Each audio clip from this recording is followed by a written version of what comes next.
Palawakin natin ang iyong kaalaman at husay sa mga salita. Narito na ang kahulugan ng mga piling salita na ginamit sa tula. Unang bilang, kayumanggi, kulay ng balat ng mga Pilipino. Ikalawa, lumunsad, dumating o sumalakay. Ikatlo, sinamsam, inangkin o kinuha ng sapilitan. Ikaapat, gapusin, itali o alisin ang kalayaan. Ikalima, nagbalikwas, bigla ang pagbangon mula sa pagkakahiga o pagkakaupo.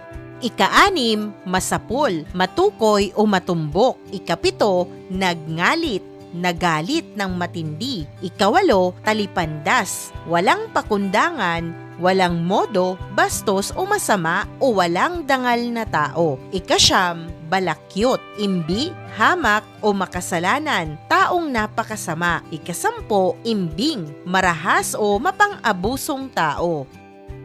Basahin na natin at unawain ang ating aralin. Ito ay tula na isinulat ni Amado V. Hernandez na pinamagatang Alamat ng Lahi. Tayo'y Pilipino, kayumangging kulay, tumubot lumusog sa lupa ng araw. Bayang pinagpala sa lahat ng bagay, hanggang nang lumunsad ang mga dayuhan. Sinamsam ang ating buong kayamanan, ngunit nang gapusin ang laya ng bayan, bayay nagbalikwas, nagtanggol lumaban, at sinabing puspos ng kabayanihan. Kaming Pilipino'y sa laya sumilang, mamamatay kami ng may kalayaan.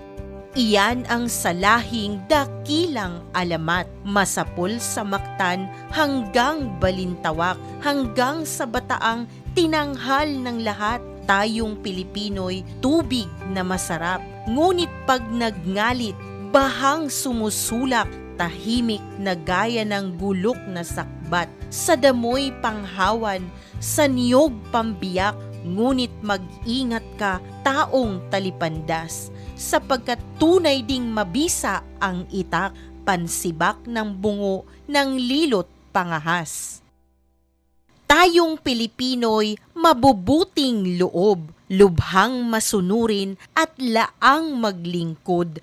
Yanto kung hutuki laging sumusunod, masakit din namang pamalo ang yantok. Kung kinakausap, opo kung sumagot, hingin mo ang kanya't buong pusong handog. Ngunit kung taksilkat o galing balakyot, ay dapat matutong tumawag sa Diyos. Sa lupaing ito ay maraming bundok at naroon ang sumpa ni Juan de la Cruz.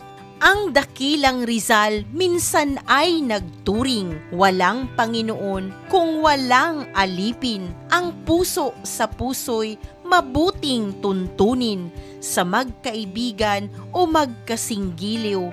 Ngunit sa kaaway, lantad man o lihim, lalo yatang tumpak ang ngipin sa ngipin. Akala ng dayo ay duwag o baliw, ang tao at bayang mapagpaumanhin. Pag-apaw ng salop ay dapat kalusin, ang payapang mayon ay sumisiklab din.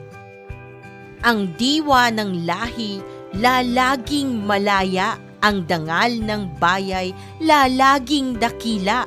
Sinalapulapot Sulaiman ay tala, na tanging patnubay sa gabi ng luha. Sina Bonifacio Rizal ay bandila, na nakawagayway sa ating dambana. Lupang maliit may di magagahasa, pagkat di susuko sa imbing banyaga. Iyang Sierra Madre ay sa layang kuta, tanggulan ng apit, hagdan kay Bathala. Natapos na nating basahin ang aralin na tula na sinulat ni Amado V. Hernandez na pinamagatang Alamat ng Lahi. Upang matiyak kung iyo nga bang naunawaan ang tula, narito ang pagsusuri na ating ginawa. Unawain ang tanong at suriin ang gabay na sagot para sa iyong karagdagang kaalaman. Batay sa tulang Alamat ng Lahi, papaano nabigyang diin ang ang pagpapahalaga sa kasarinlan ng ating lahi. Narito ang maaari mong maging gabay na sagot. Sa tulang Alamat ng Lahi, malinaw na binigyang diin ang kahalagahan ng kasarinlan sa pamamagitan ng paglalarawan sa mga Pilipino bilang matatapang at handang ipaglaban ang kanilang kalayaan. Ipinakita na kahit sinakop at inapi ng mga dayuhan, hindi kailanman nawala ng lakas ng loob ang mga Pilipino upang lumaban. Binanggit din sa tula na ang kalayaan ay likas na karapatan ng bawat Pilipino at ito ay ipinaglalaban kahit kapalit pa ang buhay. Ang mga bayani tulad ni Lapu-Lapu at Andres Bonifacio ay ginamit bilang simbolo ng pakikibaka para sa kalayaan.